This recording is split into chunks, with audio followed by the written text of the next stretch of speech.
Life time science நேயர்களுக்கு வணக்கங்க.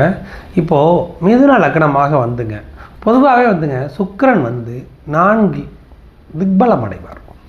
4ஆம் வீட்டில் பொதுவாகவே வந்து 4ஆம் வீட்டில் சந்திரனும் சுக்கிரனும் திக்பலம் அடைவார்கள். அப்படி வரும் பொழுது மிதுன லக்னமாக வருதுங்க. மிதுன லக்னமாக வந்து அந்த வீட்டுக்கு 4 அப்படிங்கிறது கன்னியாக வந்துருங்க. இப்போது மிதுன லக்னமாகத்துக்கு 4ல் கன்னியில் சுக்கிரன் இருக்கிறாரேங்க அப்படின்னா அவருக்கு நீசம் பெறுவாரேங்க. நீசம் பெறும்போது எப்படி யோகத்தை கொடுப்பாரு அப்படிங்கிறது எல்லாருக்கும் இருக்கிற ஒரு குழப்பம் வரும். ஆனால் இந்த இடத்துல தான் பார்க்கணும். இந்த மிதுன லக்னத்திற்கு 4ஆம் வீடு சுக்கிரனுக்கு நட்பு வீடு. அதுக்கு அடுத்தபடியாக நீசம் பெற்றாலும் அவர் திக்பலம் அடைவார். அப்போ அந்த திசை ரொம்ப டாப்பாக இருக்குங்க.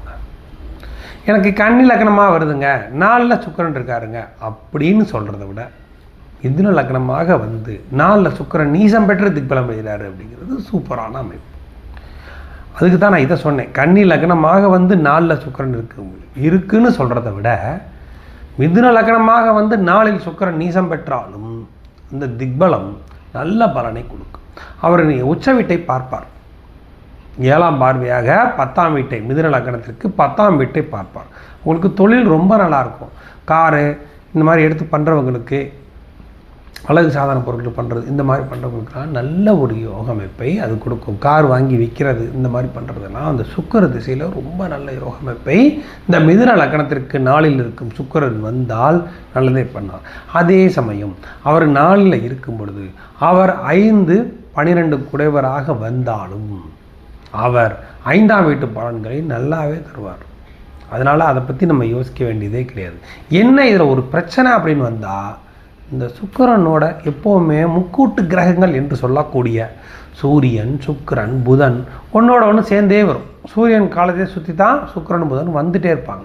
அப்படி வரும் பொழுது நீங்கள் பிறந்த நேரத்துக்கு கரெக்டாக அந்த நேரத்தில் புதன் மட்டும் அங்கே இணையாமல் இருந்துடணும். ஏன் அப்படின்னு கேட்டிங்கன்னா, அதிநட்பு கிரகம்தான், எல்லாம் கரெக்டு தான். என்ன இருந்தாலும் அவர் கேந்திராதிபதியாக வந்து விடுவார் புதன். அதனால் இந்த புதன் மட்டும் அங்கே சேர்ந்துட்டார்னா இந்த சுக்கிரனோட பலன்கள் என்ன ஆகும் அப்படின்னா, திருமண வாழ்க்கையில் பிரச்சனையும் மற்றபடி உங்களுக்கு பொருளாதாரத்தில் சிக்கல் இல்லாமல் இருக்கும். அதாவது திருமண வாழ்க்கையில் பிரச்சனை இருக்கும், ஆனால் பொருளாதாரத்தில் பிரச்சனை. அதே சமயம் புதன் அவரை தொடர்பு கொள்ளாமல் வேறு இடத்துல வீட்டில் 3ல் இருந்துட்டாருங்க, சிம்மத்தில் இருந்துட்டாருங்க. புதன் சூப்பருங்க. புதன் வந்து சிம்மத்தில் இருந்துட்டாருங்க, 4ல் வந்து சுக்கிரன். இது நல்ல அமைப்பு. ஏன் அப்படின்னு கேட்டிங்கன்னா, அந்த புதனோட சுக்கிரன் சேரும் பொழுது புதன் நல்ல ஒரு ஒளி பொருந்திய கிரகமாக மாறக்கூடாது. கேந்திராதிபதி வலுப்பெறக்கூடாது. வலுப்பெற்றால் அப்போ என்ன ஆகும் அப்படின்னு கேட்டிங்கன்னா, கேந்திராதிபதி தோஷத்துக்கு ஆளாகிறது. வேற ஒன்றும் இல்லை. லக்னாதிபதியை செயலிழக்க செய்யும், வேற ஒன்றும் இல்லை. லக்னாதிபதி நம்ம பார்ப்போம், ஜாதகத்தை பார்த்தோன்னே லக்னாதிபதி சூப்பராக இருக்கிறார் அப்படின்னு நம்ம நினச்சிட்டு இருப்போம். அப்படி இல்லை. அந்த புதன் சுக்கிரனோட இணைஞ்சு நல்ல பவர் ஆகும்போது லக்னாதிபதியினுடைய செயல்பாடுகள், அவரை பார்த்திங்கன்னா நல்லா படிச்சிருப்பாருங்க, நல்லா நிறையா படிச்சிருப்பாரு அப்படி நம்ம நினச்சிட்டு இருப்போம். அவருக்கு படிப்பே பெருசாக வராமல் பண்ணிடும். ஏன் அப்படின்னு கேட்டிங்கன்னா, இந்த புதன் வந்து அதிக சுபத்துவத்தை பெறக்கூடாது என்பது தான்.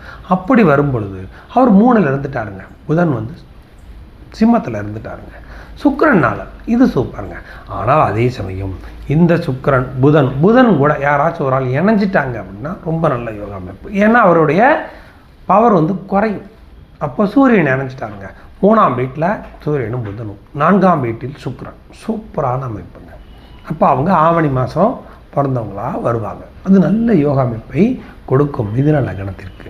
அதே சமயம் அந்த செவ்வாயும் பாருங்கள், செவ்வாய் வந்து இந்த லக்னத்திற்கு ஆகாதவராக வந்துடுவார். இந்த செவ்வாய் ஆகாதவராக வந்து இந்த சுக்கிரனை பார்க்காமல் இருந்து விட்டால் சரியான யோக அமைப்புங்க. குருவும் பார்த்துடக்கூடாது. இந்த சுக்கிரனை எந்த வகையிலையும் குருவும் பார்த்துடக்கூடாது, புதனும் பார்த்துடக்கூடாது. அதுக்கு அடுத்தபடியாக சந்திரன் நல்ல வளர்பிறை சந்திரனாகி சுக்கிரனை எந்த வகையிலும், இப்போ மிதுன லக்னங்க 10ல் சந்திரனுங்க, அப்போ மீன ராசியாக வருவாங்க. மீன ராசியாகி 10ல் சந்திரன் இருந்து 4ல் இருக்கும் சுக்கிரனை பார்த்து விட்டால் அந்த இடத்துல சுக்கிர திசையை பொறுத்த மட்டும் நல்ல யோக அமைப்பை கொடுப்பாங்க. ஏன்னா அவர் 2ஆம் அதிபதி பார்க்குறார். ஆனால் இந்த இடத்துல புதனைத்தான் யாரும் பார்த்துடக்கூடாது, அதுதான் முக்கியம். சந்திரன் வந்து சுக்கிரனை பார்க்குறாரு அப்படின்னா 2ஆம் அதிபதி அவர், தப்பு கிடையாது. 2ஆம் அதிபதி சுக்கிரனை பார்க்குறதுனால எந்த தப்பு கிடையாது. அவர் 10லேருந்து 4 இருக்கிற சுக்கிரனை பார்க்கலாம். ஆனால் அந்த சந்திரன் புதனை பார்க்கக்கூடாது.